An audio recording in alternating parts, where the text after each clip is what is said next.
We acknowledge the Yagara and Kaurna nations as traditional custodians of the land on which we work, live and learn, and their continuing connection with the land, waters and community. We pay our respects to them and their elders past and present. All content related to this program is for general informational purposes only and contains stories and discussions around mental health that may be disturbing to some listeners. If you are concerned about yourself or someone you know, please seek professional individual advice and support. More details are contained in our show notes. Hi, Danger. I'm Helpful. It's nice to meet you. Hey, nice to meet you too. So you're ready to book your next big holiday? Yes, I'm looking for a bit of an adventure. You only live once. Oh, very true. And here at Lifetime Adventures, we've got the right holiday, whatever thrills you seek. Looking for something overseas, obviously. Yeah, definitely want to spread my wings. Well, Spain is a beautiful country to visit. The locals are friendly, the food is divine, and the running of the bulls in Pamplona is just the thing for that adrenaline rush. Whoa. I mean, is there something a little less stabby? I don't know if I like the prospect of getting gored by a bull. Yeah, fair enough. Although the risk of getting hit or gored is relatively low, I see what you're saying. Let's look at something a little bit less death-defying. Cool. Right. How about a fly drive around New Zealand with a bungee jump right in the middle of the trip? Oof. No? Well, I was hoping for something where I don't have to be behind the wheel. I mean, all of that driving sounds exhausting and I might run off the road. And bungee jumping? A little bit too dangly from a height. Yes. I'd rather keep my feet on the ground. Whitewater rafting. Jagged rocks at high speed. Kayaking. Might get tipped out by a large wave. How about snorkelling on the Great Barrier Reef? You could find Nemo. Oh, nah. Might bump into Bruce the shark. How about a hike through the Blue Mountains? Yeah, what if I get bitten by a snake, though? Okay. Let's change tack. There's a cruise line that sails to the Pacific, which is always beautiful, especially at this time of year. Isn't it cyclone season? They do keep a firm eye on the weather radar and avoid rough conditions if it's unsafe. Too many visions of the Titanic flashing through your mind? Kind of. Look, maybe something close to home would be better after all. There's a nice B&B about 30 k's from my home. Yep. I see it here. The Cozy Cave. That's it. Let's book that. Right. Yep. It looks like it's available. How many nights? Ooh, let's live dangerously and book a solid week. Not 2 weeks? Don't want to risk getting bored. Gotcha. I just need to fill out the forms. So, first name, Danger? No. Danger's my middle name. First name's Caution. Ever have to force yourself out of that cozy cave? Constantly. It's one of the side effects of exploring things outside the comfort zone. And this is Reframe of Mind. The podcast that cuts through the platitudes and gets to the core of living authentically, challenging our assumptions and improving mental health with the guidance of good science, philosophy and learning from other people's lived experiences. And we're your hosts, Andy Leroy and Louise Poole. Last time we spoke to New Zealand explorer Brando Yelovich from Wild Boy Adventures, and at only 19 years of age, Brando set off to walk around New Zealand to discover himself, almost losing his life in the process, but also he made an important discovery about what risk means to him. I think it's riskier for me to be stuck behind a computer or behind a desk because I'll get depressed and I can't get out of that. Whereas if I'm kayaking down a river and there's a waterfall and I need to get out of the river and walk around the waterfall, that's totally all within my control. There is an element of risk that I might become out of control, but it's a lot less risky in my own life than it would be to be trapped by the societal driven system that a lot of people choose to live their lives with. You have to put yourself in the right environment to deal with a lot of things. And so baby Brando went out because he had no idea what was going on. He was lost, he was confused, and he was just doing anything that he could to feel good. You know, dopamine, heat-seeking rocket ship. That's what Brando was. And so now that I've grown and I've got another 7 or 8 years of experience with what I do and how I've learned to connect with myself, it's definitely a matter of going in, but not in the sense that, don't follow the crowd. because you have to have your own way of doing things. And, you know, I've tried all the different things, yoga, meditation, and they're all really great practices to have, but you need to integrate your own practices into your life that suit you and align with your goals and your own values. And, you know, that's one of the most important things, is that it's of your choosing. And if it's not of your choosing, then you're just living somebody else's idea. So after we spoke to Brando, Andy, it made sense for us to start talking about risk, because while it doesn't have to be as extreme as Brando's adventure seeking, life involves us taking a lot of risks and backing ourselves. Yeah, and sometimes it can feel like those small risks that we're taking are as big as those risks that Brando took. But, it's all about perspective, isn't it? Yeah, and someone who gave us a different perspective on risk was former police officer Derek McManus. He knowingly walked into an active shootout, and yet he doesn't see himself as a risk taker. The jobs that we were going into were certainly full of risk, and we do a lot more riskier stuff than anybody else could possibly imagine. People shudder when I tell them some of the things that I've done, and I enjoyed doing it at the time. But as you say, I see myself not as a risk taker, as much as I do lots of risky stuff, and I, even since the shooting, I've jumped out of airplanes with parachutes and all that sort of stuff. So I'm still doing risky stuff, but I see myself as a risk manager, not a risk taker, because I take a look at my training, my experience, my fitness, my support around me, the infrastructures, all those sorts of things that give me good reason to believe that I've got a better than average chance of outcome of success. And I've got lots of friends who look at high adrenaline stuff and high risk stuff and they go, "Oh, Derek, that's right up your alley. You would do that." And there are times where I look at it and I go, "Do you know something? No, I wouldn't. I can see the risk, I can see the management, but I don't think I'd get enough excitement or pleasure for myself out of doing it that's worth that risk." And so I will back away from things that people go, "Derek, that's right up your alley," because there's got to be a reward for it. For me, for doing that, it's got to be something I enjoy doing. I don't take risks just purely for adrenaline. It's got to be something that I enjoy, and then I start managing it. What is my training? What is my experience? Who are the people around me that support me? So it's a very managed type situation the majority of the time. Now, having said that, I have a philosophy that the greater the risk, the greater the planning. There are still lots of times in my life where I go, I don't know about this one, but let's have a crack. Let's see how it goes. And there's very little risk management that goes into it. But the risk overall is very small. It might be that I will twist an ankle, or I might lose $20 in a gambling or a betting situation. It's not going to destroy my life. And it's like, even if the worst case scenario goes, it's only going to be a hiccup. The more dangerous the situation is, the more planning, the more consideration we've got to give to it. And that's when risk management really comes to the fore. Most of the stuff that we manage on a day-to-day basis, we've done it so often, we actually go through the risk management in our mind without even thinking about it. It runs through the scenario of, I've done this before, last time I did it, it turned out well, or last time I did it, it turned out badly, but I know why it turned out badly, so I'm going to do it differently this time. Let's go. Now, when you go into a larger risk, you've got to start taking a larger look at how you manage that, and possibility of being shot and injured, possibility of being shot and killed. That's when I sat down and had that discussion with my wife. This is a very serious risk. And way back in episode 2, Dr. Dinesh Palapana, OAM 2021 Queensland Australian of the Year, described how he took the risk of switching from law to medicine and then was able to continue on as a practicing doctor. This was after he had a car accident that caused spinal cord injury and left him quadriplegic. It's about putting that passion and going, this is something that I feel like I have to do, and taking that risk. I think a lot of us can kind of relate to that. The rewards are worth it though, aren't they? Oh my God, I am so grateful for life. Like every day I got to pinch myself at where we are today. Me and my mum, we're a team, we're a little family that's got through this hard time. But every day we've got to pinch ourselves at the different experiences that we get to have and the things that we get to see and where we've got to in life. It's something that we never imagined, particularly when I was laying in an intensive care bed with the world falling apart around me. I never thought that I'd be sitting here talking to you right now in this context. It's crazy. Do you feel like that there was an element of calculation in the risk-taking with this, Dinesh, or did you really just think, look, I've got nothing to lose. I've basically got to a point where anything could happen now and it couldn't be worse than where I am right now? I think this was really an unknown. When I was coming back to medical school, like I knew one guy who's a friend of mine now, actually.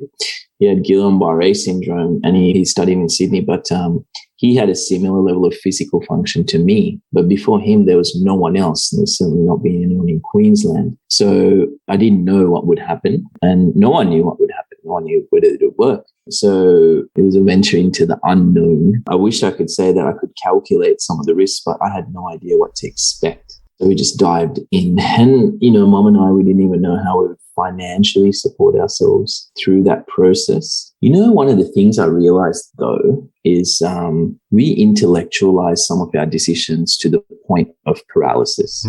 Which is an ironic thing to say, because we sometimes just sit there and think about the 1,000 different outcomes that could happen, the 1,000 different risks, the 1,000 different, you can see it in some bureaucracies, right? That's why some things move so slowly, bureaucracy, because it's about risk management. Yeah. And I think our lives have become like that as well. It's about risk management. So we intellectualize decisions so much. So I'm not saying that we should throw caution to the wind and just do ridiculous things. But I'm just saying that sometimes we just have to take risks. I remember a talk when I was a medical student before the accident from Graham Clark, who was the inventor of the bionic ear. So he had this dream in the 1960s, I think it was, of creating a bionic ear. The technology wasn't there then, but he was an ENT surgeon in a successful practice. He had a big family. He was supporting them. They had money, whatever else. But he had this dream to make the bionic ear. He set out to do it. He collected money. He said at one point the organization was just collecting money with tins on the street. He gave up all that job security and people were calling him the crazy Graham Clark or something. So people ridiculed him as well. But he had his dream of creating a bionic ear and he did. And now today people can hear because of him and because he took that risk. The world has changed. And imagine that people can hear. I think sometimes if you have a dream, it's going to take risk to get there.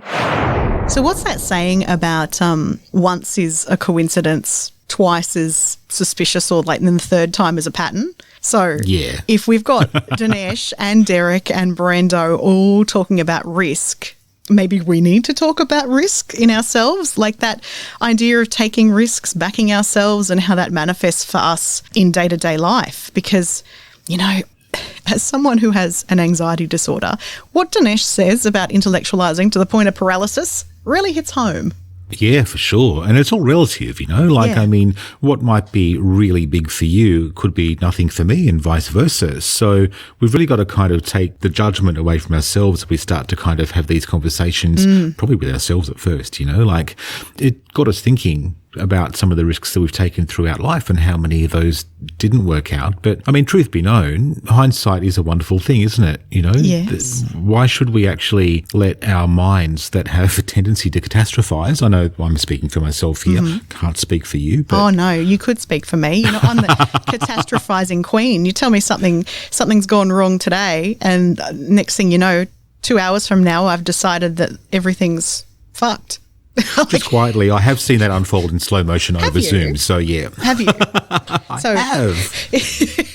You send actually, I think it's manifested when you've said something like, "Oh, I don't like that font. Can you change it?" And next thing, I'm like shaking in a corner, going, "He hates my work.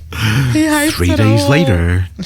3 days later, Might as well quit now." we have 10 fonts on display for selection. Yeah. It's, Hindsight, I hey? think hindsight Hindsight. and the beauty of the very elegant catastrophizing mind means that probably there are things that I would have liked to have done through life I didn't because it felt too risky. Yeah, we have to look at the truth of that, though. Did it just feel risky, or was it actually risky? Because Good question. Yeah. it's not a lot of the time, is it, though? The worst case scenario, the things that we think are going to happen don't often happen. And we spend a lot of time worrying about what if they do. Look, I think, obviously through this series, we've been pretty good at kind of warts and all, and we get into the down and dirty of it all. And sometimes we get into some really tough subjects, but I think sometimes it's good to have a laugh as well at some of these catastrophizing instances. Oh, well, anxiety What, some needs of to be these? funny sometimes. Otherwise, it would just be sad. And it would. Okay, big question time then, Andy. If there was no chance of failure and that everything would work out, what would you do?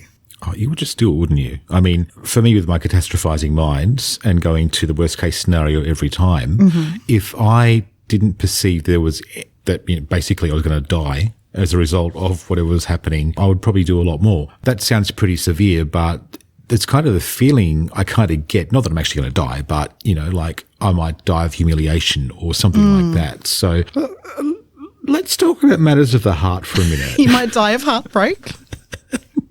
Maybe.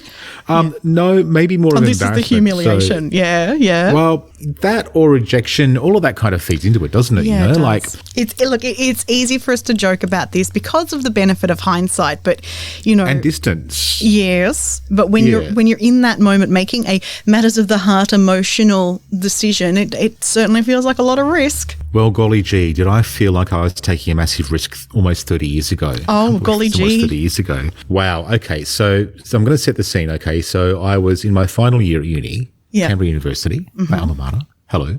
And do you think someone from Canberra University is tuned in? You never know. You never know. In fact, the person I'm about to talk about might be tuned in.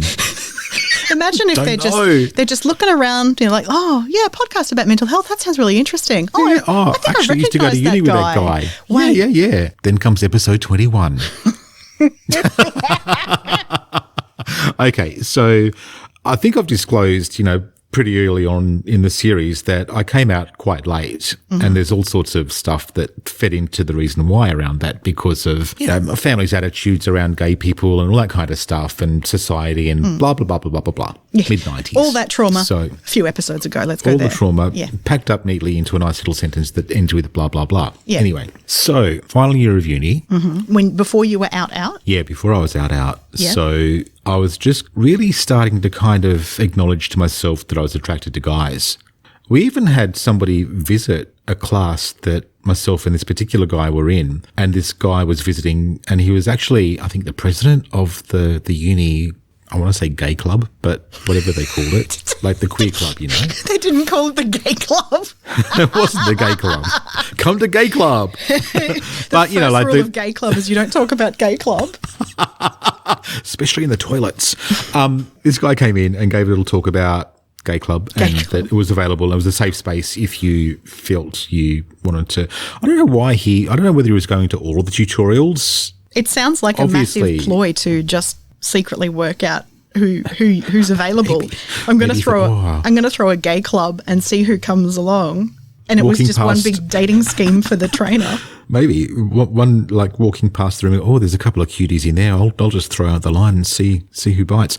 Anyway, but the sign of the times was there were titters in the class of as if and all that kind of stuff, and that's kind of the mood that me kind of thinking about my sexuality is kind of in. I never went to gay club. No. I never actually had the confidence to go and meet other gay people at university at all because it just wasn't there. There was this guy in this tutorial. I really liked him, and I'd steal glances quite often. You stole of him.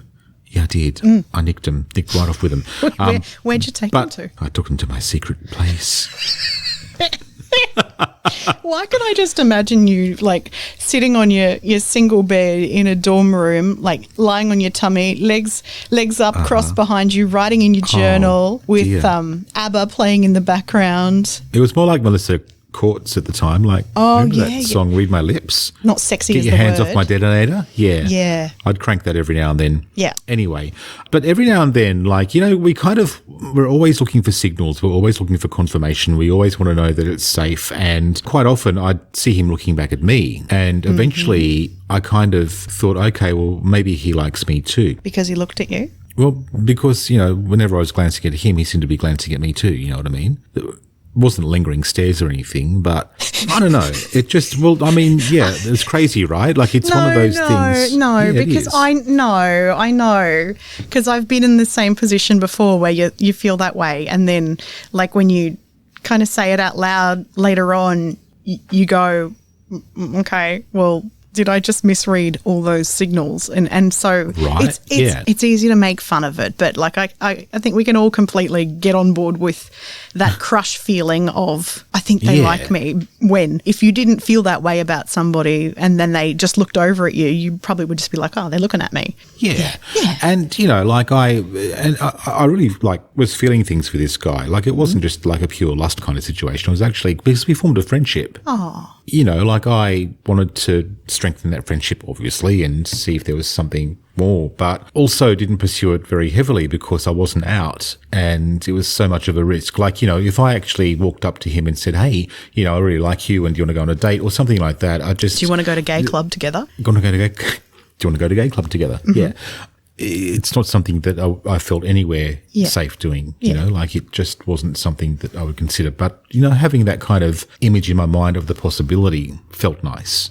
Anyway, after uni finished, we maintained the friendship and I visited Canberra a few times because I moved back to Sydney and we started working on a bit of a project together with some other friends and it just really started to bug me. Like I really started to kind of get closer to this sense that I needed to come out. I'd actually had a couple of sexual experiences by that time, so I was exploring my sexuality, but I really liked this guy, you know what I mean? Like he seemed to me like he was the one. He was the one that I was going to kind of, if he felt the same way, spend the rest of my life with. I had this like really big romantic notion in my head, that's kind of how it was. Just like the rom-coms at the time. I know, exactly. Yeah. Exactly.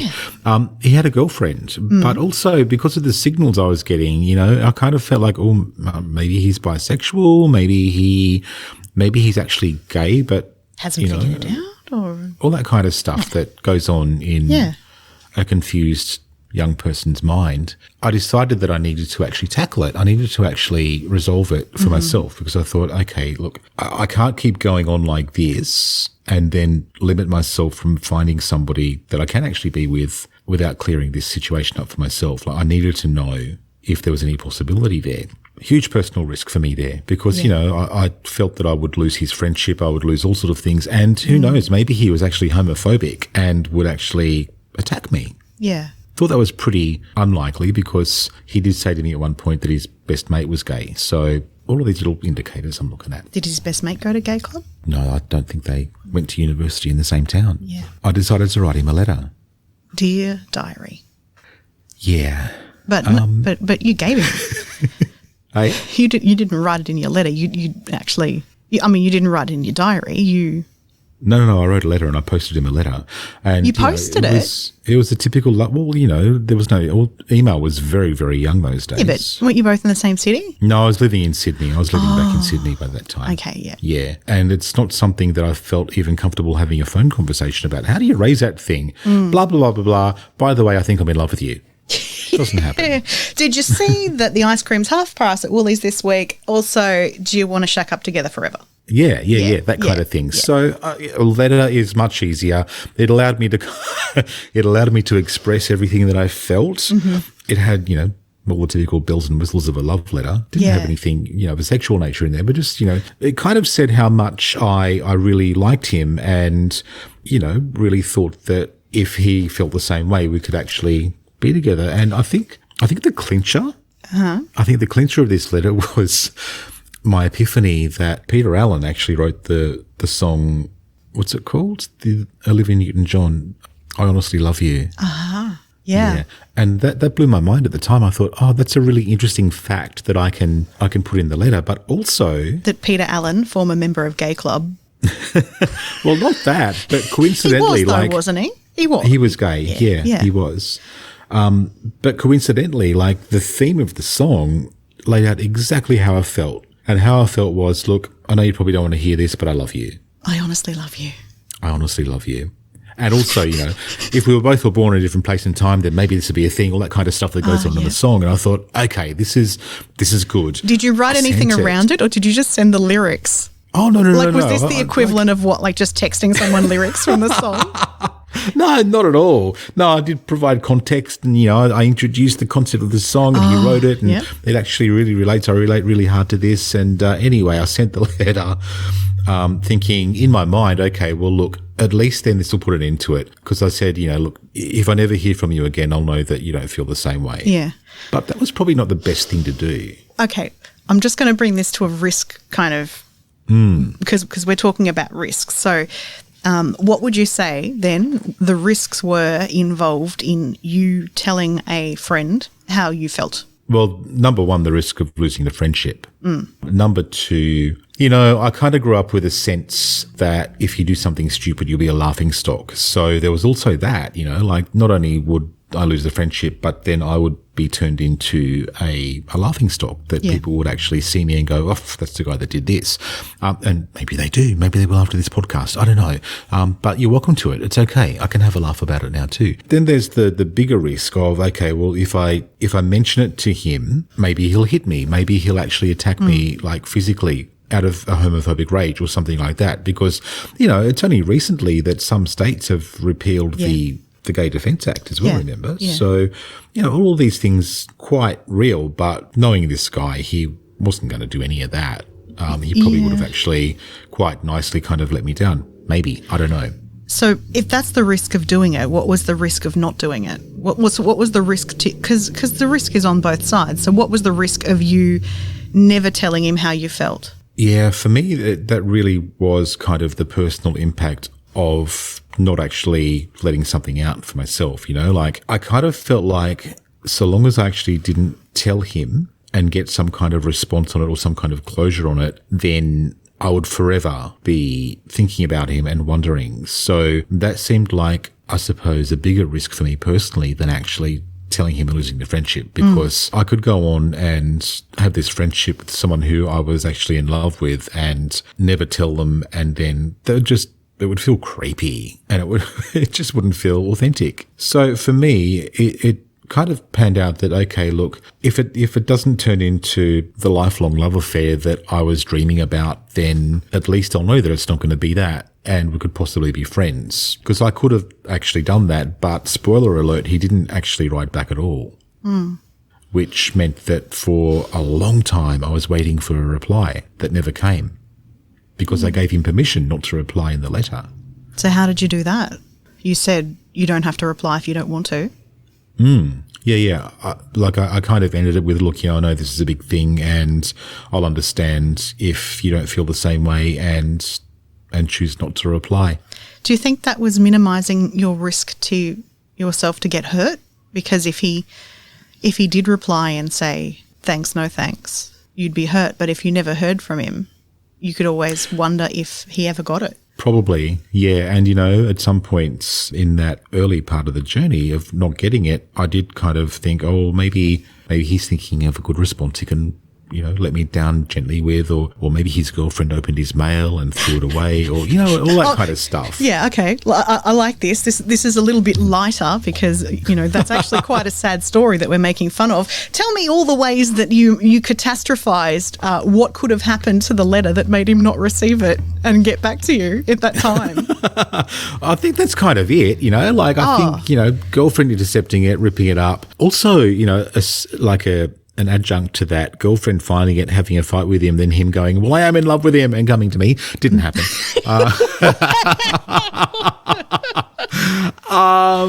What if the person at the local post office that you sent it from was secretly in love with you and intercepted it, never even got into the mailbox? I'll never know, unless they actually had this really long game where they actually then set up to meet me in a nightclub or something sometime later. Then what if it's been a 30-year-long game and he actually did reply and it just got lost, and it's going to turn up one day like a lost mail parcel? Oh my God. Did you ever see that series called As Time Goes By with Judi Dench? No, but it sounds like something you would have loved. It was, and that was the exact story, like a missing love letter that turned up decades later. And don't think that when I saw that, I didn't think, you know what? Or is this like the lake house? Maybe you posted it in the mailbox and then he actually won't get it until 10 years from now. And then he'll post it back and you won't get it for another 20 years, and eventually you'll meet up on the same timeline. Maybe. We're talking about parallel universes all the time now, so who knows? Maybe in some other universe, I'm having a great life with this guy. I don't know. Do you think a great life now, though? Do you think that's the darkest timeline? The letter went to the darkest timeline. Yeah, I think either the letter, maybe he screwed it up. Maybe he saw it and didn't even read it. I don't know. What if it's gone? What if somehow Olivia Newton-John realised that you were breaching the copyright on the song?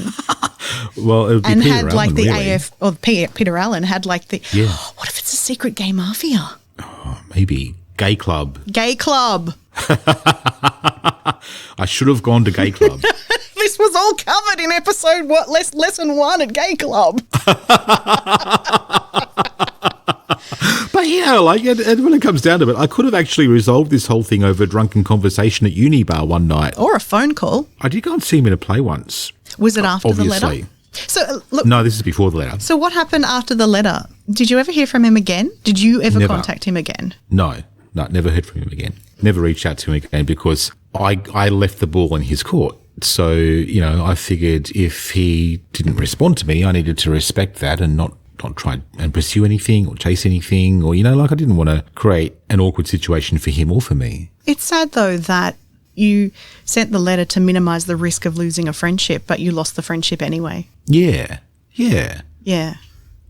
And, I don't have a happy joke after that. That's just sad. Yeah. I wish we could find a happy spin to that. We can go back to laughing about Andy writing Olivia Newton-John and Peter Allen lyrics in his matching pajamas on his bed with his lava lamp and whatever else is going on. There was a time... Oh, everyone had a lava lamp back then. I had like 2, right? yeah. I love lava lamps. It's just wax. Once. It's just wax. Yeah, I know. It's amazing. Yeah. It's not real lava. No, it's not. As Sorry. much as we'd like it to be. You saw him on LinkedIn. Yeah, I saw him on LinkedIn. Did you click? Because they can see. I did. Because you can see who's viewed your profile. And then he saw that I clicked, and then he clicked back on me, but we didn't say hello or anything. Didn't send you a connection request. He's not on your LinkedIn it's now. It's creepy though, like stalking someone on social media. Did you start the stalking? But I did it. Yeah. Of course I did. So who's the creep in this story? Me. Me, right? Mm-hmm. That's another one for the therapist. That sucks. It all sucks. There's no happy ending to that story, I'm sorry. No. Other than the fact that I'm very happy with my partner now, I've got a great life. But it's just one of those early stories of risk-taking, and I suppose the point to bring it back to risk-taking is that I took a risk in actually telling him in the first place, and I knew the risk. I had to calculate it. So my risks were he might belt me up, so therefore deliver it in a way that is going to give me some distance so that he doesn't pose a physical threat to me. Also, I kind of minimized my own worth in that because I said, look, this is how I feel, but look, you probably don't feel the same way and don't feel like you have to respond because I'm not worth it. It's basically the underlining message of that. So, in managing the risk, I did feel that it was more risky to kind of keep that fantasy alive in my head, even though I stalked him on LinkedIn so many years later. But anyway, but good on you for backing yourself. It's that unresolved nature of it. You took the risk and you backed yourself, and good on you. Yeah. Well, thanks. It's I could hard. have just kind of let it go. Yeah, it is hard, and a lot of people would have let it go. Yeah. I kind of feel like that at that stage of my life, I didn't have a lot of emotional maturity anyway. I had maturity in other areas, but when it came to matters of the heart, certainly not. I was a big love letter writer. Like there was a friend Who that else I'm did still you with. write love letters to? Well, there was a girl actually, and we're still really good friends, but we wrote lots of love letters to each other in the preceding period to this going on, which is probably why I felt emboldened to write to him, actually, because, obviously it didn't work out with her because I was gay. What lyrics did you send her? Like, I don't know, we'd kind of occasionally swap Amy Grant lyrics or... Baby, baby. I don't know. It's so far back now, and we've each thrown the letters out because obviously they're no longer relevant. I'm actually just trying to think of like songs that would have been secretly telling her that you weren't interested. Like, were you sending her like lyrics to "Don't Stand So Close to Me"? No, this wasn't secret. This is a different kind of. Well, it was a different kind of love letter experience with her because, like, we actually declared it to each other, but we had like a forbidden love thing going on. So, there was that. My kind of pattern early on with falling in love with people was that there was something that would prevent me or block me from actually achieving it because naughty, can't have that. Do you for some reason, whatever reason? Here's the question that you need to pay me for as your therapist this hour. Do you think that you were subconsciously choosing people that wouldn't be interested because then you never had to actually look at those things about yourself? Possibly. Yeah, it's quite possible. Although, by the time I gave him the letter, I had actually started exploring sexually. So I felt like I'd kind of confirmed for myself that, yes, I was actually attracted to guys. Earlier on, I didn't actually pursue trying to form anything with him while I was at university because, we were in the same class. We had a pretty kind of nice way of relating with each other.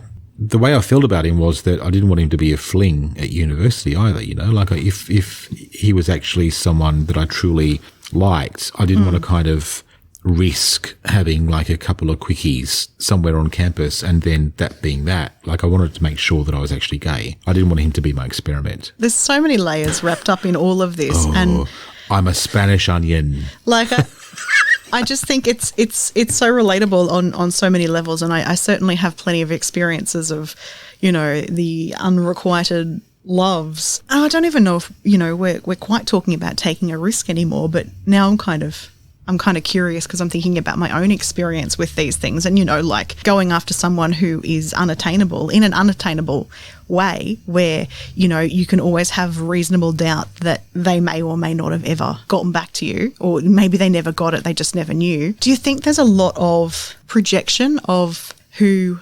Because the truth of it is that you knew him as a friend, but you didn't know what he'd be like as a partner or if, he was even interested in you that way. There's the projection of the longing glances and the secret stares. And are we putting our version of... We're not looking at the real person. I'm trying to think of the way to get it. It's not the real situation. We're projecting a fantasy that we... Yeah.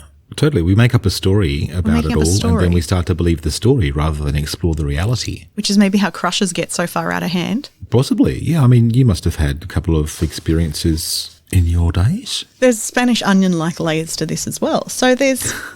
Olé. There's people I've had a crush on who...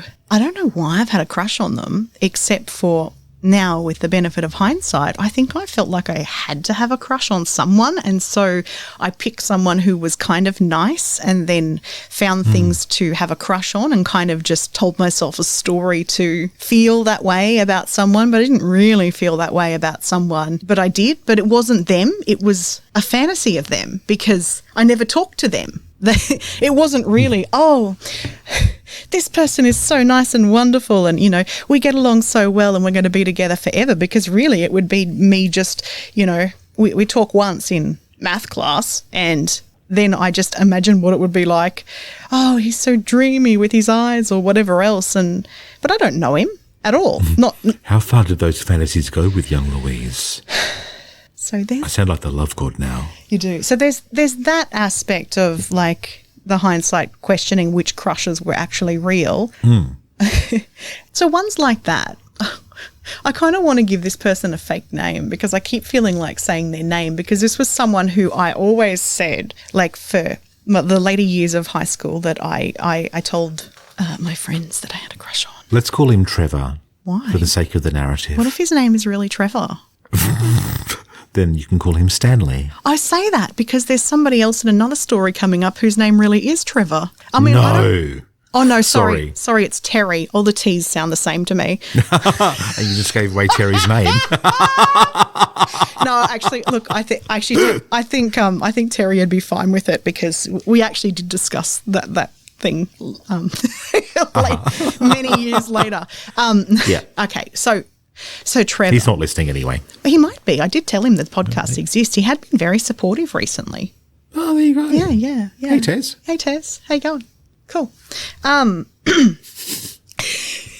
Okay, so I would be like, I love Trevor, and I would be Andying it up on my bed. Dear diary, today Trevor looked at me in class and oh my God, he has the dreamiest blue eyes. And you know exactly where I went with all of that.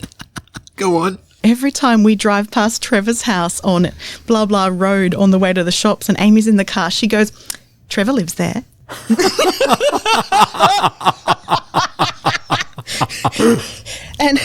And today at lunchtime, she went over and spoke to him and suggested that, we could all have lunch together. But then I went and did something else instead because I was afraid to sit with Trevor and his friend. Anyway, she likes his friend, Dave. I don't know. I don't think there was a Dave either. I don't know if I ever wrote the lyrics to I Honestly Love You. I'm kind of guessing you wouldn't have. Not your era. However. Barely mine. However. Go on. Well, after I did move out from home, at some point Mum did clean up my old bedroom and she did give me a bunch of stuff out of there, and one was this big giant green plastic storage box, and it was filled to the brim with old love letters and diaries. Oh. And song lyrics that I wrote myself. I wrote some love songs back then. Wow. So I think there would You're have composing. Look, there was stuff in there. Next level. There was stuff in there about Trevor. There was stuff in there about Anthony. There was stuff in there about John. Anyway, these are all made It's up. like Mumbo number 5, except it's you singing about all the boys. These are all made up names. Little bit of Trevor by my side, little bit of Anthony. But I do think I would say that probably from like year 6 or so, I started constructing these narratives around crushes that I had on boys, because everyone else had crushes on boys. And then I'd have this crush and this narrative, and I'd sit there on a Saturday night listening to my music by the window, staring out at the stars in my room. And I'd write some stuff in my diary, and I'd write myself some letters and some song lyrics. Some of them were rap as well. I did go through a big rap stage. Mm-hmm. Very gangster of you. And ultimately, of all of those people, do you know how many I told them that I had a crush on them? So how many are we talking here? How many crushes? Okay, you really want me to think?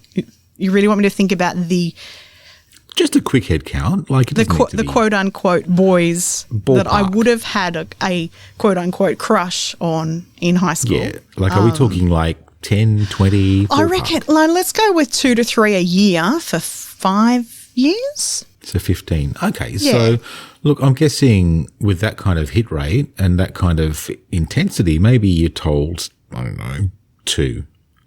0. Pardon? 0. 0. Wow. 0.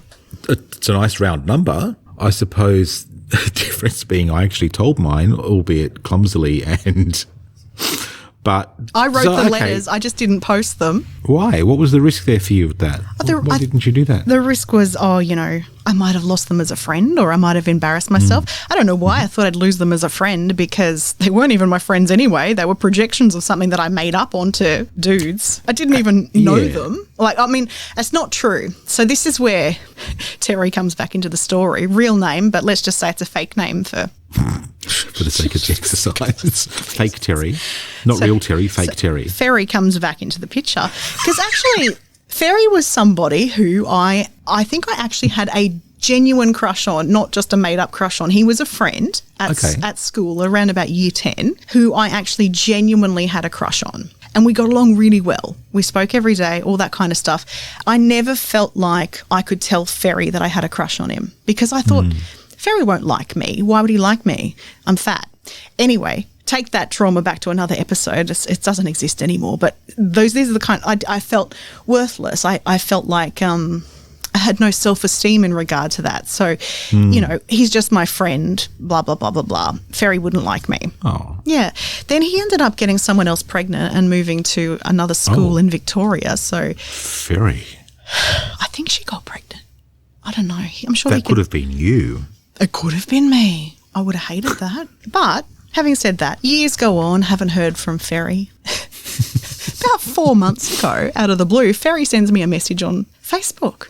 Says, I was having a think about school and how we used to have fun all the time, blah, blah, blah, blah, blah. And we used to really talk. And I really regret not telling you that I liked you.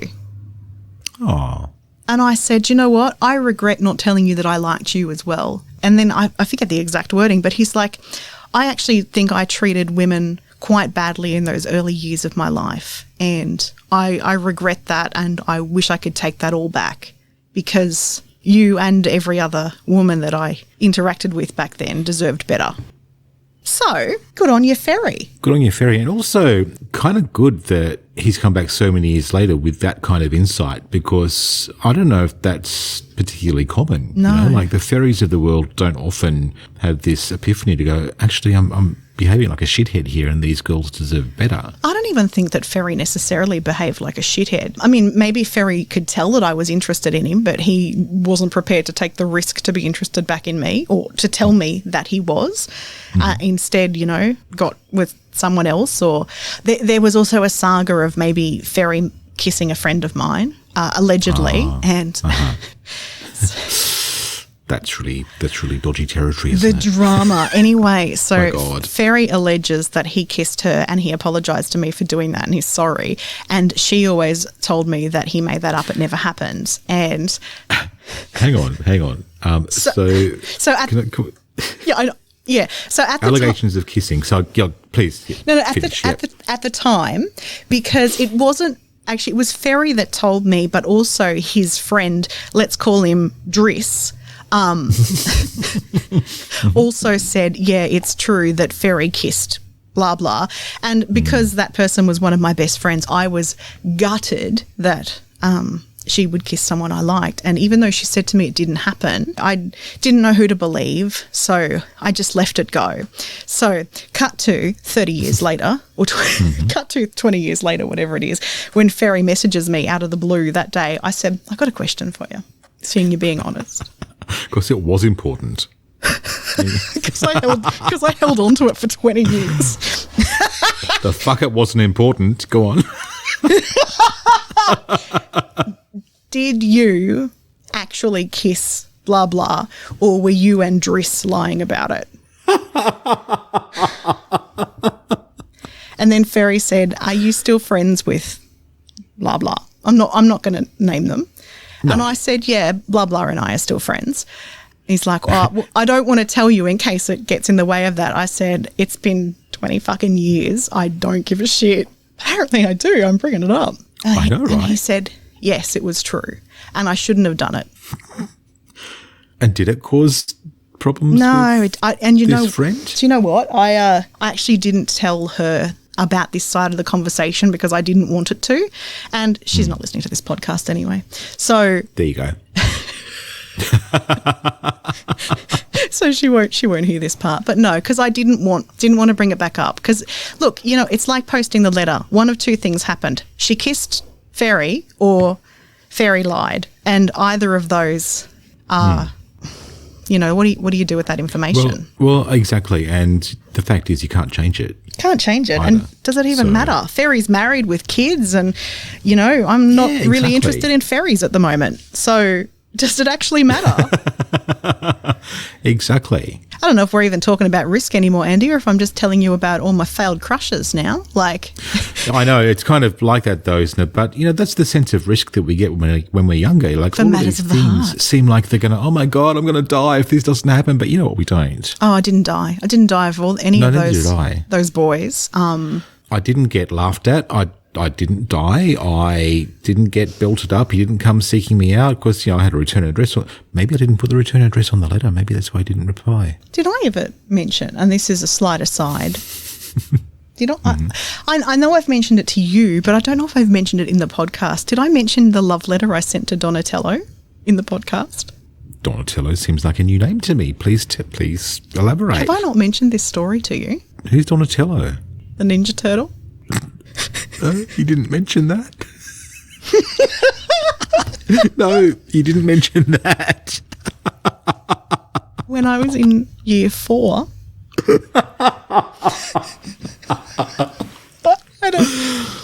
I'm nothing with you. I had a massive crush on animated cartoon characters. They were fucking sexy as. They were ripped. I mean, He-Man, fucking She-Ra. I didn't know She-Ra at the time, but I can explain She-Ra now. You go back and look at some old episodes of She-Ra now, hey? Fucking Prince Valiant. There's a bit of a obscure reference. I know, but also go back and look at Prince Valiant now and look at his hair. What was going on with that? And of course, Ninja Turtles were big. Leonardo Michelangelo, Donatello, Raphael. What was it about Donatello specifically? Because, I mean, to me, they all look kind of the same, except for the colour of their... Turtlist. I know. So I know. prejudiced. I'm going to be ashamed. I'm sorry. I never To did. say they all look the same, that's very turtlist. I mean, obviously they had different ribbons over their eyes, but Yeah. I didn't watch it that frequently. Yeah, My niece used to love them. I mean, they did have like abs on their turtle shell, though. They did. They were hot, man. And I did, for me, it's not always been about looks. I like what's on the inside of a person. I like it's why I've come to identify myself as pansexual. It's the person, not the package. So Didn't really matter what was underneath his shell. for me and Donatello, what really, really got to my soul was how smart he was. Like, Raphael was kind of boring. I don't know why anyone liked him. Like, Leonardo was a bit bossy. That's okay. I see now hindsight, he is actually a strong leader, and it would have been annoying to work with Michelangelo and his pizza addiction. Michelangelo was funny, but could you see yourself spending life with someone who says cowabunga dude every fucking 10 minutes? Like, I know, it would be a bit like an episode of Dude, Where's My Car every day, wouldn't it? Dude, where's my car? Where's my car? Yeah. Cowabunga. But Donatello, he uses the power of his mind to come up with cool stuff. He's smart. I could see him in a conversation. We could really have a good intellectual conversation. And he used a staff as his weapon. He didn't need anything sharp or dangerous. He was able to make Just do a nice with blunt stick. a big stick. Donatello had a big stick and a big brain. And he wasn't afraid to wave it around. And I fell in love. Did you write lyrics for Donatello? Did you write a song? Did you include him in your songwriting? I don't remember if I wrote a song, but what I did do was write a love letter to Donatello because Where did you send it? Because I really felt deeply for him, and I wanted him to know, even though I thought maybe he wasn't real, but just in case he was. So in year 4, me and another girl, my only friend. I can't even remember her name now because she left school after year 4. Maybe this was the thing that made her go to another school. We'll call her Sally. Might as well call her Sally. Fally. Yeah. So Fally supported me in my love letter writing. So I wrote the letter, and lunchtime we went into the toilets. No. We went into separate toilets because, it'd be weird going to the same toilet. So I went into one toilet and then Fally went into the other one. And then Fally climbed underneath the toilets and hopped into my toilet. And then I took the letter to Donatello and I took a hanky that I had as a personal favour. I attached it to the letter, and then we put it in the toilet and we flushed it because they live in the sewers.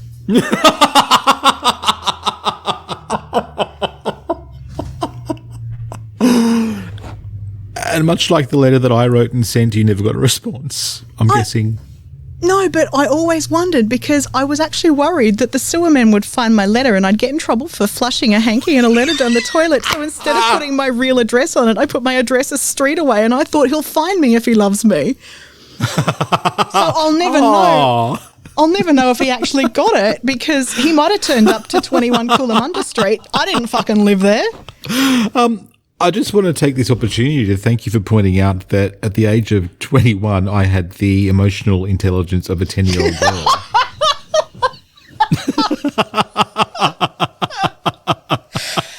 If I had a way to contact those dudes from Monkey Magic, I would have sent them something too. I had a big thing for those dudes. Oh, I had a bit of a crush on Doctor Who at one point. Yeah, but Donatello, he lived in the sewers, so, He did. Well, it made complete sense to flush it then. Do you know what probably happened? Much like your love letter, I reckon that Splinter got it on the way, and he's like, he was the jealous girlfriend, then he ripped it up before Donatello even got to see it. I reckon that's exactly what happened. Have you searched for him on LinkedIn? No. Do you think he's there? Could be.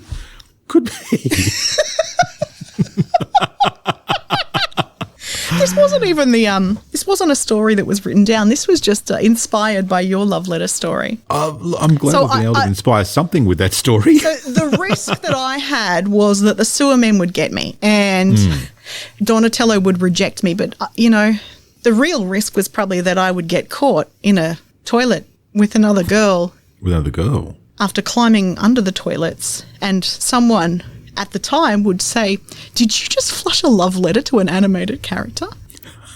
Because I wasn't the coolest kid in primary school, and I feel like had people known that might have cemented the bullying through high school as well. Yeah, I think you can put a pretty safe bet on that.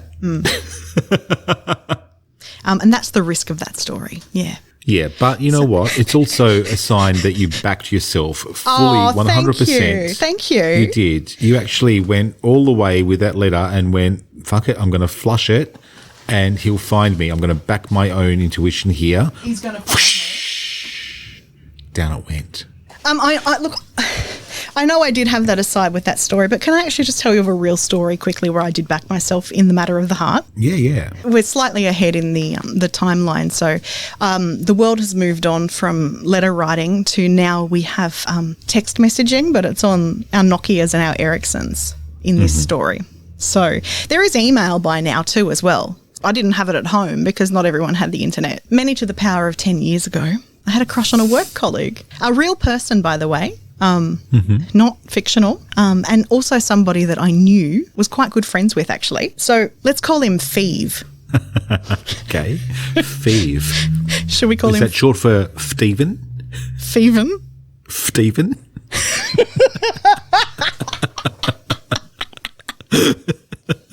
Do you know what? I bet you that Feven's not listening to this anyway, so it's fine. Yeah. So Feven and I used to stay up talking every night on the phone, like genuinely for years. It was kind of like the relationship that you have when you're not having a relationship. Like we spoke about everything. We really got along really, really well. So I got a crush on him. I think this was probably a genuine crush. Still a little bit in that, did I only get a crush on somebody who was a bit unavailable because it protected me from having to pursue an actual relationship though? Like safe. Maybe it's less risky to have crushes on people that are complicated or unavailable because you don't actually have to risk yourself getting hurt. I think Feven knew that I liked him. Were these stolen glance moments hints or were they actually eavesdropping? Look, I think they might have been drunk in the gutter hits after Feven and I had hit the local gay club. Why were you and Feven hitting the local gay club? Because it was always nicer to hit the local gay club than the straight club. Have you been to straight clubs? Ugh, men. Yeah. Ugh. At some point, I thought I'd escalate it because I was ready to take the risk of making sure he knew how much I was in love with him. I embarked on a campaign to make Feven jealous. Because This is before you even kind of explored the possibility of anything. You wanted to make him jealous from the start. I thought that, if we're friends, we talk every night. Like there's a lot of emotional availability in that. So if I start to make myself emotionally unavailable and attached to somebody else, then Feven might realise what he's missing. Ah, got you. That's when I started dating Bailey. Your cat? No, Bailey. No. Who used to work at the local shops. And one day he was a manager at a men's retail store. Bailey. You know Bailey. Ah, right. Yeah. Of course. Tall, yes. dark-haired gentleman. We dated for a few months, actually. One of those times was around Valentine's Day, and Bailey was so lovely. He actually sent me flowers to work. Oh, bless. Sorry, that's a nervous laugh. Please continue. A couple of times, actually, Bailey called me while I was working on the shared work phone and asked for me and said it was Bailey calling. And then I said, yeah, babe, I'll see you later. Thanks. I'll catch you on the weekend, doll. Love you. Unfortunately, I don't think that really worked. Bailey and I broke up, but, our love was so strong that I did name my cat after him, Bailey, and not at all after the bottle of Bailey's that was in the background of the lunch I was at where I discussed the concept of inventing a boyfriend called Bailey with my friend Finita. Finita. And her housemate, Fark, who played the character of Bailey on the phone. Man, this is sounding like a telenovela now. Hey, at least I wasn't stalking him on LinkedIn. True. I've tried since then. I can't find him. Might have changed his name. Yeah, that didn't work. Making him jealous didn't work. So the risk in that was I'd look like an idiot. I don't know if I did until this moment because I don't think anyone knew. I did actually take the proper risk because I did get sick of what I thought was him leading me on. I do think there's different types of relationships. There's people who have like emotional relationships and then there's physical relationships. And I think that, if you're getting a relationship type connection from somebody, but you're just not having sex with them, that's not really healthy for the person who feels like I did in that stage, which is where, let's call it fat girl trauma. And let's just say, I always wondered, would Feven have liked me? He liked me as a person and we got along really well, but did he not find me attractive because I was fat? Yeah, I can relate to that. I mean, I was a fat kid growing up myself, and amongst all of those layers of Spanish onion is this whole thing of I'm ugly, I'm not lovable, why would somebody want to get with this? That kind of thing, Yeah. Which clearly is ridiculous, but it is ridiculous. Yeah, for both of us, like everyone deserves to be loved and everyone can be loved and should be loved. And these things that I'm talking about, these things are a long time ago. I don't feel that anymore. Yeah, absolutely. I don't feel that anymore. And now I think men are a fucking dime a dozen and I could literally go outside my gate and hit 4 to be interested right now and I didn't have to lose any weight to do it. Like, they're fucking, Well, look, and also, like my story, as sad as you said that it was earlier, I eventually kind of got to a point where I knew I wasn't going to get a response, and then I've had relationships since, like I'm in one now, and I'm having a beautiful life with him. A couple of years after I'd written this letter and things obviously didn't pan out for me, I met someone that I loved and we had a good long-term relationship together as well. So, these things that we kind of put out there as potentially life endangering, they're not, but it's just how we actually put that picture in our mind, isn't it? It's that what you were talking about with that story that we create and we start relating to the story, we start relating to the fantasy of this person that we like, but also we start to relating to those catastrophic consequences we think might happen, and none of them are true. No. What was the worst thing that could happen if I spelled it out clearly to Feven that I did in fact feel like I loved him? Well, we wouldn't be friends anymore. It would ruin our friendship. It seems to be the common theme, doesn't it? Or that I'll get hurt because I'm hurting myself by not saying something, aren't I? By not getting that clarity for myself. Like there could be a million reasons why Feven was never interested, one of which means he might have gone to gay club at uni and didn't know it yet. But maybe in my mind, I was actually using it as a weapon to torture myself because it was evidence of all the ways that I was unworthy. So I did actually explicitly tell him. I don't remember the mode in which I actually did it. I don't remember if it was an email or if it was a phone call. I think I would have been too afraid to do a face-to-face. I think I probably sent a message on my Nokia. It was the same time that Sex and the City was wrapping up. It was like the last season before it all went to shit and they rebooted it, and before the movies. And there was this question of, will she choose Big or will she choose Alexander Petrovsky? And for some reason, I think I was tying that into my mind. And like that last episode, I'm like, I need to do this too, just like Kerry does. I need to actually do this so I can move forward with my life. Goddamn television, man. You know what? At least he wasn't animated. So somehow I put it out there. I put the I love you out there. Didn't talk to him for weeks, because I think I might have said, I need an answer. I was prepared at that point to say, done with the friendship, because if you don't respect me enough to have a think about it and actually give me an answer, then blah, blah, blah, blah, blah. And it was at the time where, before we had mobile phones that showed who was calling, we had a caller ID box. And so I actually had a caller ID box next to my phone that I won at a trivia contest once. And it used to display the number of the person who called. So I actually just checked it when I went home. It was next to my answering machine. So he called weeks later. Sorry. Someone who sounded like him called from his number weeks later and left a message on my answering machine that says, I'm going to say says because I'm pretty sure I never threw it out. It's in one of my boxes somewhere. I've tried to call you 1,000,000 times to tell you that I love you too. Oh. Sweet, hey? Yeah, really sweet. Yeah. So the next day when I got to work and I sent an email, I said, I wouldn't say you've called 1,000,000 times, but thanks for telling me, what do we do from here, or something like that. Then he said, I don't know what you're talking about. I never called. Oh. I said, I have a message on my answering machine from you with you on the caller ID box and your voice that I know because I spoke to you every night. And he said, it must have been a wrong number. I never called. Oh, that's awful. He took it back. He took it back. I think that happened to Carrie in Sex and the City with Aiden, didn't it? Yes, I took it back for sure. There's definitely a parallel storyline going on there. Oh, that's really sad. Well, I didn't want your sad story to be the only one in today's episode. Oh, but how did you kind of like what? It's not sad now. It's the same way you felt. Like, yeah, that was devastating at the time because it was like for a day I thought like, or a weekend or whatever it might have been, I was on top of the world. This is the best thing because the person that I think I love has told me that he loves me back. Yeah. And then it was gone. And not only was it gone, I was using 2022 terminology, gaslit that I didn't even hear it or see his fucking phone number on the caller ID box.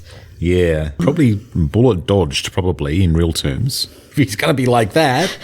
But then because he said it, he never left it, it must have been, I was gaslit. I think this was gaslighting. Anyway, then I started to think, well, maybe it wasn't really him.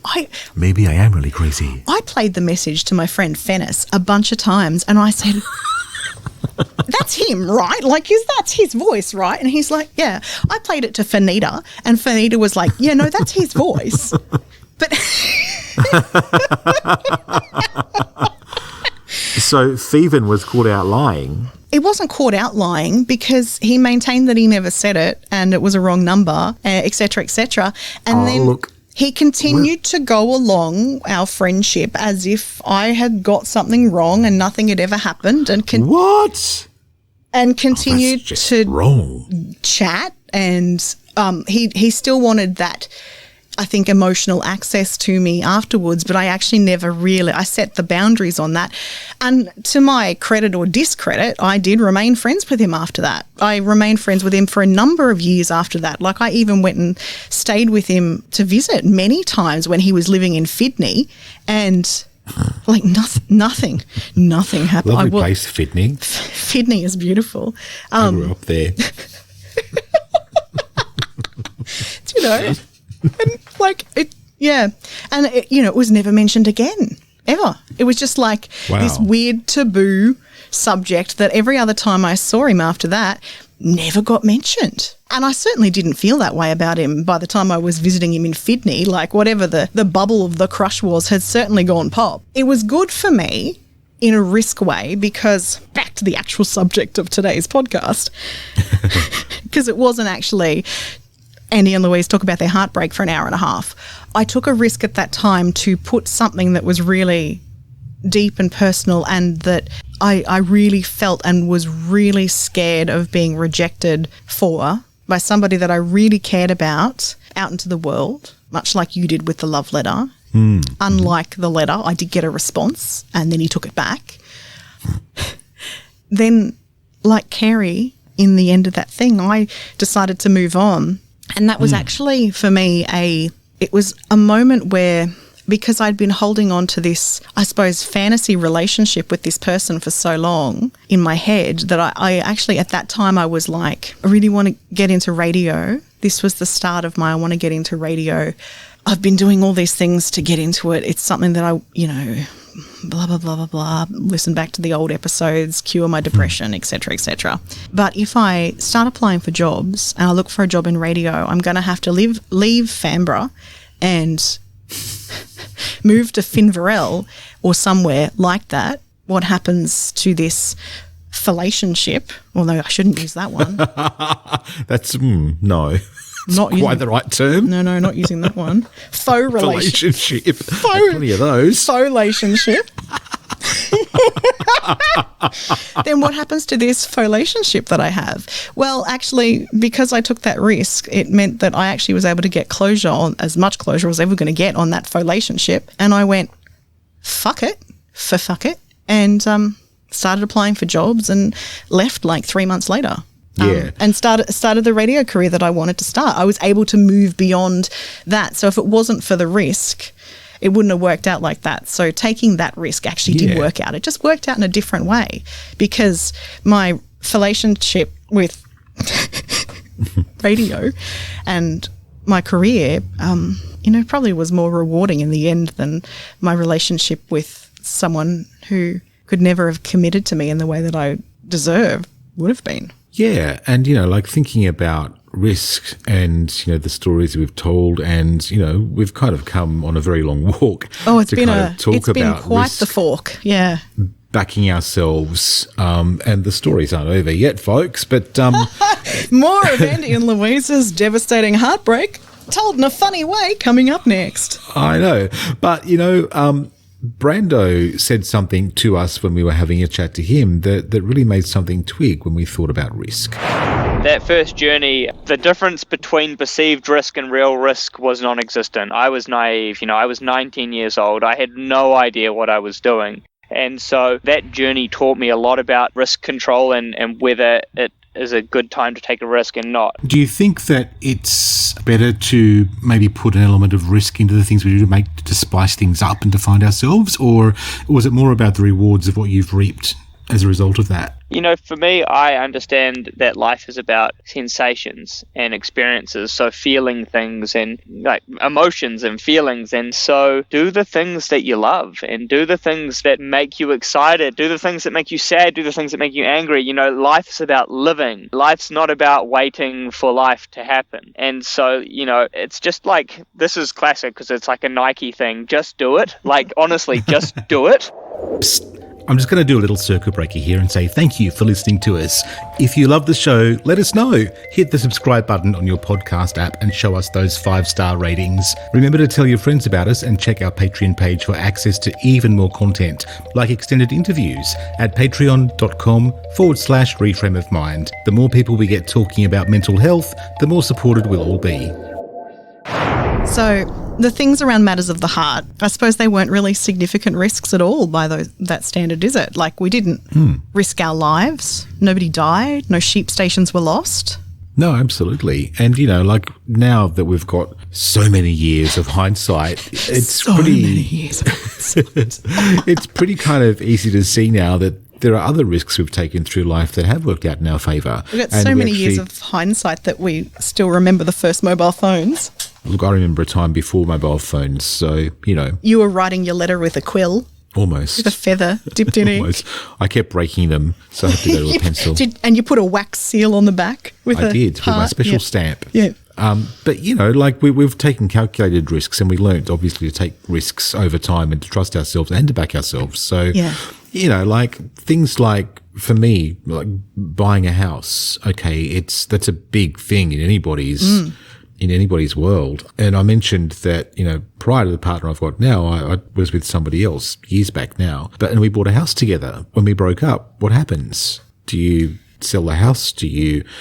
I took a pretty brassy move on, in the end, advice from some friends to actually buy him out of his share, which felt really scary because I was on a single income and I had to look at other ways to support that as a concept because, when I ended up doing it, I had to then think, okay, well, now I need to bring in a boarder to make up the extra money that I need to actually cover the mortgage. And I had to maybe look at getting a promotion and doing other things to increase my income to facilitate being able to pay for this asset. And then you came work for me in Darwin where I paid your pittance. I know, right? But still, I kept the house. I thought, okay, look, I didn't really want to be a landlord because...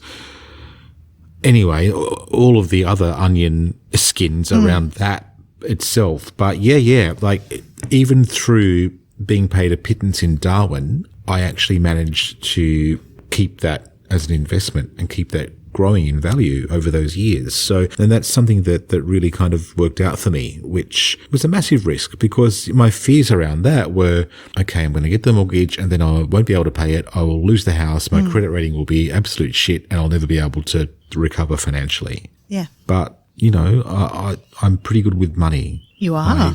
I'm pretty clever with money and I'm canny and I make good decisions around that. And it's only in the last few years that I've actually been able to acknowledge that even though I've done all this stuff, like I bought a goddamn sports car at one point. It wasn't new, but I didn't care, but it was the car that I wanted. And I drove that sports car around Adelaide too at one point, up and down the hills. You did, and wasn't it fun? It was fun with the top down, although I wouldn't have bought a sports car for myself, but it was nice to drive yours. Yeah, I loved it. I had it for ages. In fact, I only got rid of it because the engine started to pack it in, and I thought, no, I can't spend any more money on it. It's time to go. Little MX-5, as much as I've loved you, that was a pretty sad moment. But anyway. Think when I was a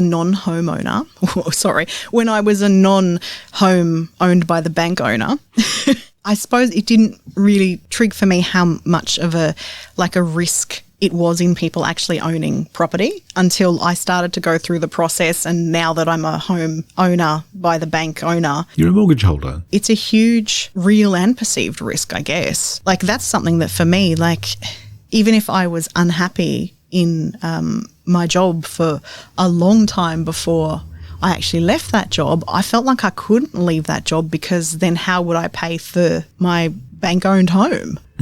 Leaving to pursue something else would be a huge risk. And, you know, the same fears that were running around for me of how am I going to pay for this? Honestly, like they're kind of targeting those really basic needs that food and shelter, you know, like in Maslow's hierarchy of needs, shelter is right down there at the base. We don't start to self-actualize until we've got all of those kind of basic things covered. So to think that you might actually be in a position where you haven't got those things is scary. Now being a small business owner or an entrepreneur, however we're going to describe ourselves, so not having a regular, normal, full-time job that pays the bills, it's a real risk, but also it's a lot on that kind of anxiety, mental health, because when you start a business and we don't know when our next lot of money's coming in. Sometimes we have a lot of clients. Sometimes we don't have many clients. If you listen to earlier in the series of Reframe of Mind, you would hear some honesty on how hard that has been. There is that risk with the mortgage, but also, you know, I was with you as you're kind of making some of these decisions. We reconnected after you had left that job, but the decisions to make the business and to join together and do that, the risk assessment around that became more about, you know, if I go and find another job, then I'm just going to be as unhappy. I want to do something that I know really kind of hits the mark with my values. You know, I'd rather be poor for a little while, or I'd rather kind of have to work harder for a little while to get a livable income back up than to actually serve out the rest of my working days working in a situation that really, really makes me devalue myself and where I don't feel valued. That backing yourself part of it is that, I mean, we can make an excuse to not do something, and it sounds very flippant to say make an excuse, but actually the risk of not being able to pay your mortgage and ending up homeless with no income is not just perceived, it's very, very real. And so it can be an excuse not to back ourselves, but on backing ourselves, I don't even know if I want to make the statement that, you know, if we back ourselves, it will work out because we will find a way to make it work out, because it's really not been easy. There's been some times that have been really, really hard for me in the last, 18 months in terms of finances, but I'm not prepared to not keep digging deep to... Do you know what you know what I mean, because you've seen me every day, but in a way to explain this to people, like it would have been safer to not do that. Oh, yeah. Well, Darwin, okay, so again, I was actually on a pretty good wicket when in my public service job. So it would have made complete... For Fenterlink?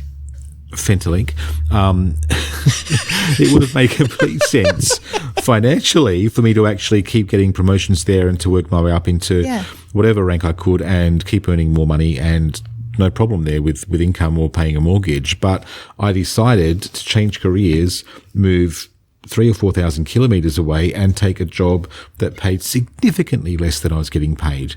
But it felt like the right choice because I wanted to do something that at the time I felt was more in alignment with who I was and what I wanted to do. Just a quick interjection because, you know how we like to talk about meaty bites and people in creative industries?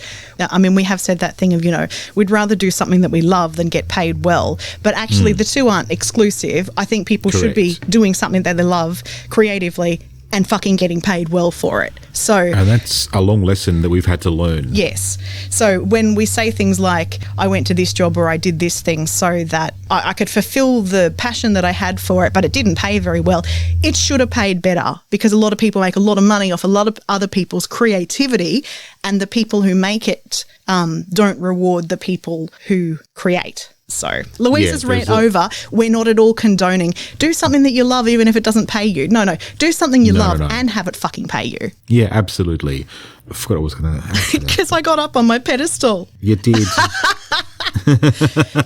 So moving to Darwin was a huge risk for you, but that's interesting to me because I've moved location, 7 times now interstate to start new jobs without support networks and no guarantee of success, leaving better jobs behind. When I first got into radio, the manager at the job I was leaving, when I told him I was going to go work in radio, he said, good luck with that. You won't be successful. It doesn't pay anything at all. You're wasting your time, blah, blah, blah, blah, blah. It's very supportive. Wonderful support from the media. And if you work in media, that's the kind of support you can expect all the way to the top. All the way, without a doubt. But remember, they discovered you. 2 years later, when I won Best New Commercial Radio Announcer in the country, one of my ex-colleagues went around and said, look at that, Louise that you said would never succeed in radio just won Best in Country. Thank you, FOM. Thank you for doing that, FOM. Actually, FOM might listen to this podcast. He's a podcast fan. There you go. Nice. Hi, FOM.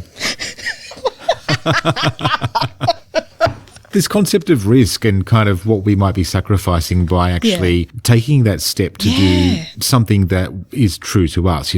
Coming out to my parents was a huge thing for me because we've all heard the stories of how parents reject their kids or how relationships then change irrevocably, that sort of thing. My parents loved me just the same. Yeah. And that's a testament to who they were. All of those fears I carried. And I'm not saying that it was like a fairy tale ending and they went, oh, we love you anyway, like they do in the goddamn movies. But there was a period where they had to kind of consider what that meant. So the person that I then was is completely different to all of the dreams they had for me when they were raising me and that kind of stuff. So adjustments had to be made in all areas of all people's lives at that moment when I came out. But longer term, though, they did love me and they did accept me and they welcomed my partners into their home. I don't think we can actually understate how much of a risk that was, personally. This is one of those things where I say, definitely go back and listen to the older episodes because when we're talking about that time where Andy was coming out, it was not easy. We didn't have characters on TV screens or in movies, beyond the gay guy dies of AIDS, that kind of stuff. So sometimes there are very real risks. I mean, like all these times that I moved interstate and blah, blah, blah, blah, blah. There's very real risks associated with that.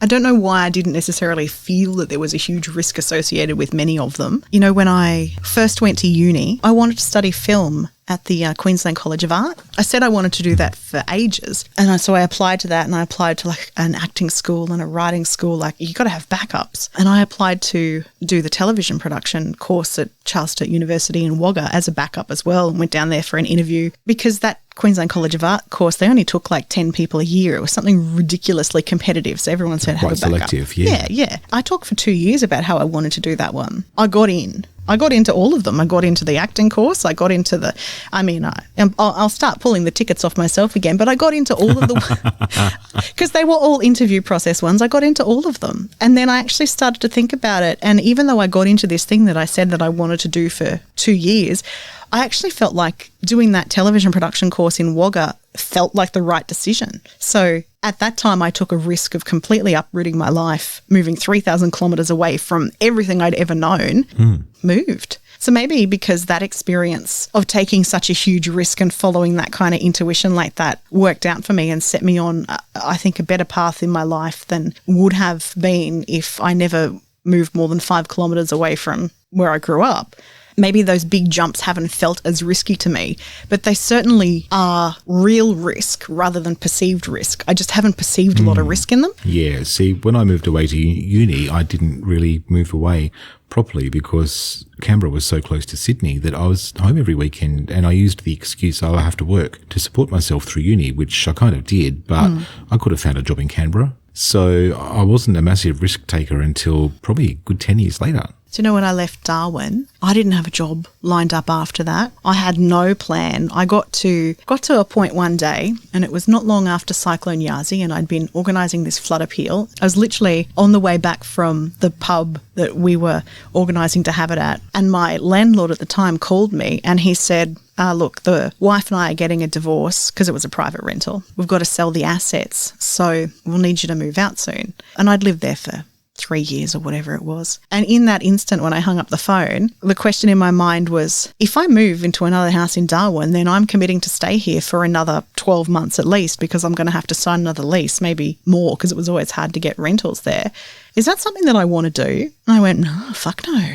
I made up my mind in that split second to go, I've got no job and no plan, but I'm done here, and let's burn it all down and go somewhere else. It's a risk that you had to take, isn't it? But that kind of worked out, you know. I left and I went on a great outback adventure with the cats and a friend for a couple of weeks, and I stayed with a few friends for, it wasn't even very long, and then I had people chasing me for work, and I ended up in Ipswich just helping someone out for 6 weeks that turned into 8 months. Then I ended up moving back to Brisbane for the Metro Radio job that I had. I have a history of making risky decisions, Andy, now that I say them all out loud. Is it really so surprising that I'd get to the end of my last job in radio without anything lined up and just burn it all to the ground? Doesn't seem so, does it? Yeah. Seems to be a bit of a pattern. Oh, I said I was the tower card in the tarot deck. That's me. Yep, and you walk straight back into my life. Yes. When I lay it all out end to end, geez, it looks like I take a lot of risks, doesn't it? Oh, I just leave a job, leave a relationship. Just blow it all up. It's all right. Dust will settle. Something else will come. Don't just burn the bridge, actually put some explosives on it and go kaboom, and then just see what fucking happens. Exactly, and make sure the bridge can't be rebuilt because, you know, because you've blown away all of the land under it as well. I do believe I did do that to my radio career, I think. There's a giant Grand Canyon underneath it at the moment, so happy podcasting. And you know what? Maybe you didn't, and maybe it's all perceived as well. So what are some more risks that you've taken that have worked out for you then? I think one quite early on was I got into university after high school, and I got into a science degree because at the time I figured I wanted to work with animals and be a vet. Oh, congratulations. Thank you. Yeah, I didn't get into vet science. Oh. And people said, well, you know, you can get in through the back door and you can actually do some sciencey things and then you can get into vet science later. So I started that and then it became apparent very quickly that science just wasn't my thing. I was in a lab and had to do a titration, and then one thing led to another. Everything smashed from the table that I was doing I wasn't out of anger, it was actually out of clumsiness because I'm a klutz. But this was a half hour to spare out of a 3-hour prac, and I said to the supervisor, look, can I just make my own conclusions from somebody else's titration? He said, no, you got to start it again. And so I swept everything up and I said goodbye. I said, okay, thanks. And I walked out, and then I actually withdrew from the course that day. That was probably one of the best decisions I ever made, because it let me then take the rest of that academic year to think about what I really wanted to do. Was able to then bring myself into the pathway that, well, you know, 30 years later I'm in now, but there was a lot in between where I wasn't. But that was a good risk for me to take because it meant that I wasn't doing something that really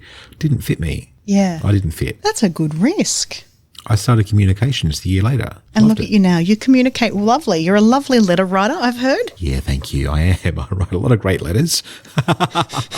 That's only improved. Yeah. Did you have a better strike rate with your next letters? Yeah, with my current one, actually. There was a time where I actually put it out there in writing as well, and this time it worked out. You know, if I'm actually unsure about outcomes or unsure of how to express myself, because often I'll kind of not know the words to find in a live situation, so I communicate really well in writing. Felt like that was the safest way for me to do it. Still saying it, but also putting it in a way that I knew wasn't going to get mixed up or where I wouldn't kind of swallow my words and back out and that kind of stuff. Is it because you know, there's little noises in the background that indicate that said partner is in the house. Are you a little embarrassed to tell the full story? Maybe. Then I tell you what we'll do. We'll put a pin in that, and we will re-record. We will record that story, and we'll put it on Patreon when the partner's not home, because it's a nice story of how Andy's love letter writing campaign actually worked out.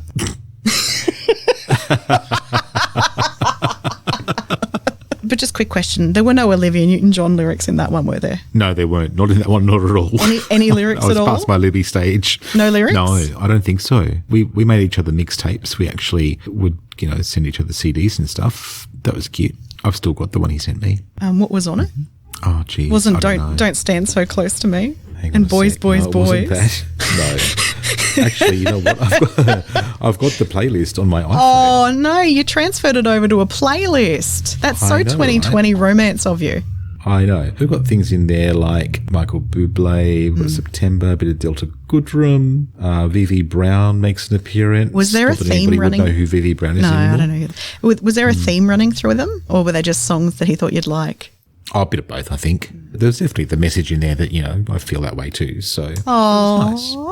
Aww. that's what we Look at me need. now. If you take risks, one day you too can find someone who'll send you lyrics. And Yeah. yeah, Yeah. yeah. That's right. See, you just got to keep putting it out there and eventually one of them will stick. I do remember though, because you sent that letter in Darwin.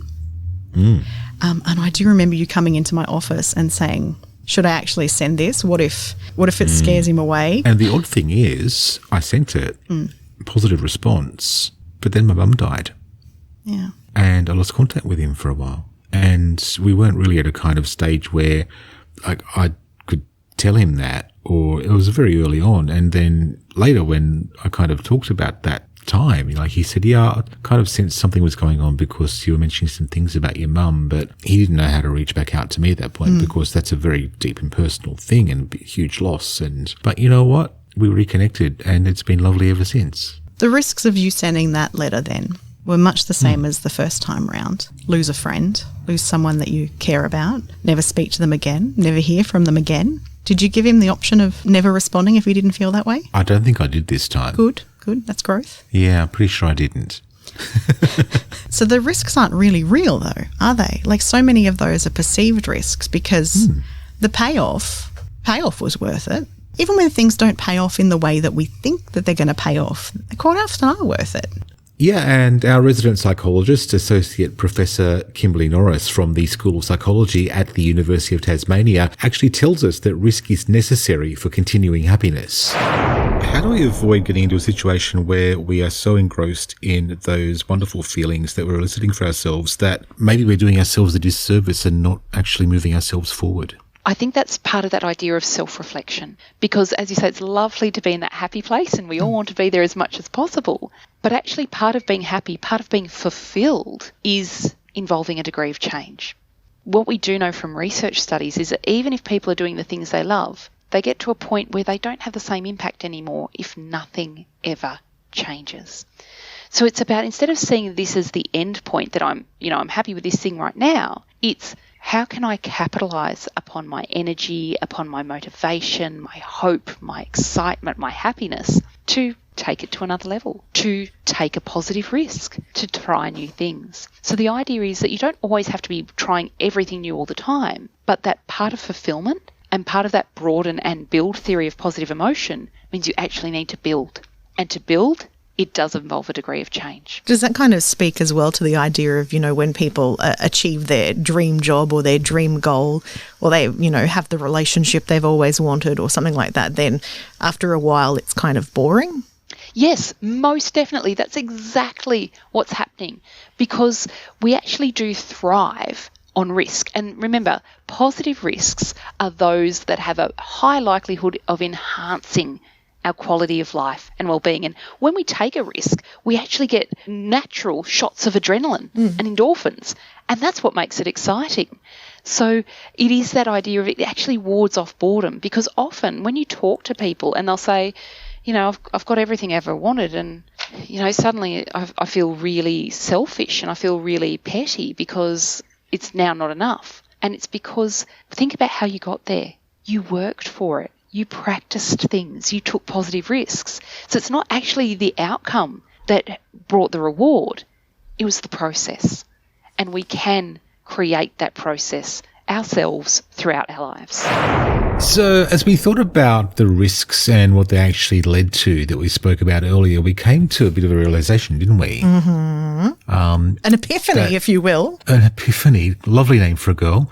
All of this worry about risk that we were going on about, we actually weren't acknowledging along the way with all this worry about all of the risk that we're also capable of finding a solution to that. It's also made us think in terms of vulnerability too, because taking risks makes us vulnerable. I don't know if this is just a personal thing or a cultural, societal thing, but it's like we don't want to make ourselves vulnerable because we don't want to get hurt. It can lead you to get hurt. We don't really kind of acknowledge or learn that vulnerability is also where growth happens, I know we've spent a great deal of this episode discussing Andy and Louise's heartbreak. Cast your mind back if you could, if it'll go that far, to Derek McManus and what he said at the start of the episode. Derek's risk was real. That wasn't just about emotional vulnerability. Walking into gunfire was a genuine life-threatening risk that he had to manage, but he'd also considered it already as a possibility. Yeah, also, thinking about Brando Yelovich, who we met last time in the last episode, when he was young, he went on that massive adventure and walked all around the coastline of New Zealand. Lots of risks involved there, and he almost lost his life, but he wasn't necessarily aware of those risks when he set out. He certainly knew about them when he came back, though. And Dinesh Palapana, the risks that he had were very real as well. I mean, he already had a law degree. That was something that he knew that he could do. But then he wanted to study medicine because that was his passion. That's risky enough on its own, how to support yourself. But then becoming a quadriplegic and worrying about all those extra financial difficulties as well on whether things would work out for that. His mum and him probably did it quite tough following those passions of his.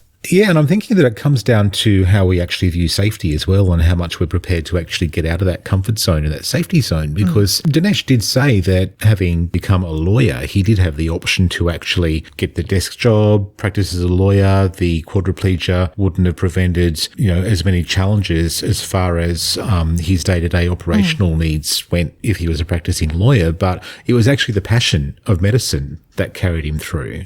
Speaking of passion, Andy's risks were real, especially with things like a threat of physical retribution for being gay and telling a guy he liked him. Now, with hindsight, which is always a wonderful thing, I kind of think now that even the way I handled that was me mitigating risk. Because, I don't know, it all sounds very juvenile now. I wrote a love letter and he didn't get back to me and boohoo and all that kind of stuff that we kind of laughed about earlier. But the point of the fact is that risk was real. I didn't know him well enough to know whether he would punch me or hug me, or neither, as it turns out. But also in giving myself that distance and giving myself the opportunity to at least tell him how I felt, regardless of how then he handled that, I gave myself that safe distance to know that, okay, well, it's out there and he can do what he wants to do with it now. I'm actually safe. So for me, safety is a big thing. But what about the risks you've taken, though? You've taken some pretty big risks from a financial point of view. The number of times you've moved with no social network is one thing, but here you are now, with a mortgage, you've left a 20-year career. And I'm broadcasting here in my underwear. One day we'll be doing vodcasts. I'm going to have to put a shirt on for the vodcasts. V for video, not vagina. I don't even know why I still say broadcasting. This is not going out anywhere except people downloading it. It's not broadcasting. Well, it's not, but we do use the same principles as broadcasting. We go into things with the same kind of rigor and the same kind of ethical approach that we always took as broadcasters. Except I say fuck a lot more in the podcast. Yeah, of course you can. No, risk. That risk for me has been like really real. So there was a risk of never doing something like this again from a career point of view when I left that radio career, because if I can't be, for whatever reason, in radio anymore, then maybe I can't tell stories anymore, and maybe I'll have to go do something else. That actually walking away from that, the risk is that I could never work in that industry again. And it's probably more than a risk, it's probably true. We don't actually know that, but that's how you feel, and that's valid. But, yeah, we love catastrophizing, though. We did some good work on that earlier in the episode as well. But there's also that financial risk too, because, younger Louise just had to keep herself and her cats safe. That was really it. As you get older, you own more shit. I wanted to sum this up quickly, and I haven't. Well, also in parallel to that, like tandem to that in my story is similar in some way. I was in that safe public service job, had been for almost 7 years. And in fact, the risks that I took were financial as well, because I had a mortgage and I was moving 3,000 kilometres away from where the house was that I was purchasing. I say almost 7 years, and I remember that quite distinctly because it was 6.5 years I'd been with that government agency. Had I stayed another 6 months, I would have actually been eligible to be paid pro rata long service leave. I took that risk on another career. And I just got to that point where I thought, fuck it, I just need to get out. I need to do something different. The timing from a financial point of view could have been better, but I saw the opportunity and I took it. The fuck it moment. The fuck it moment. Do you remember actually you might not have, you'd already left Darwin by then, 2012, when I left Darwin, I called it my fuck it year, and your ex-housemate Lisa made me up a bumper sticker as I left, and it said fuck it 2012 to stick on the back of my car. I can believe that, Elisa. That's awesome. That's the year you came to visit me. Yeah, the fuck it 2012 year. Yeah. Fuck it 2012. Yeah. So it's starting to become apparent to us that in a lot of cases, the real risk is that we'll feel bad and don't want to risk feeling that way. The actual times that the perceived risk and the real risk have matched up in terms of what could actually happen to us is very minimal. So are we just, in fact, catastrophizing all the negative potentials? Yeah. All of those matching times have been, I would say, the most rare, really. You know what? I think it's starting to feel like it's time for another Joe bomb. Yeah. Long-term fans of Reframe of Mind would know the Joe bomb refers to Joe Forgas, a professor of, a Scientia professor of psychology at the University of New South Wales. Also, I think the most interesting philosophical man we've spoken to. Cool. We could have spoken for a lot longer to Joe. And this time around, he's got some observations on our capacity to forecast future emotions. We are hopeless at that, actually. Yeah. Future judgments, there is a literature on that as well. And it turns out that people are actually not very good, again, in correctly judging their future emotional states. They regularly overestimate how happy they would be when a positive event happens, and they regularly underestimate how they would deal with negative effects. So when you ask people, how happy would you be if you win the lottery? Everybody thinks, oh, I'd be happy forever after. I would be over the moon. It turns out that when you look at people who did win the lottery, they were kind of okay for a few days, and then everything went back to normal. And similarly, when you think about tragedies, you ask people how sad you would be if a terrible thing happened, and we exaggerate the negative reactions. In reality, people cope remarkably well because they tend to return to that midpoint of their emotional roller coaster pretty soon. But we overestimate it, and probably that does have some evolutionary significance because it makes us more keen to work for future positive outcomes by overestimating them, and it makes us more keen to work against future negative outcomes to avoid them. So it has a purpose, but it's not about reality. It's about how to adapt better. So if I, as an individual, want to make good choices for myself and good decisions that impact on my world and the way I live, what would be the most effective tool to use in making that decision? Well, there are lots of people, writing and giving advice on that. I suppose not all decisions are the same. There are decisions where you have a fair amount of control, and there are decisions where a lot of the control is outside your power. And there are decisions which are rationally foreseeable. In other words, you can calculate the pluses and the minuses as best as you can. And many where you are dealing with intrinsic uncertainty. So there is no single good answer. I suppose the first step would be to try to analyze what sort of decision this is, how much of a control I have over this, how much information I have. The problem very often is when you're thinking about decisions for the future that we are not very good in knowing what would really make us happy. When you buy a car, how do you make a decision?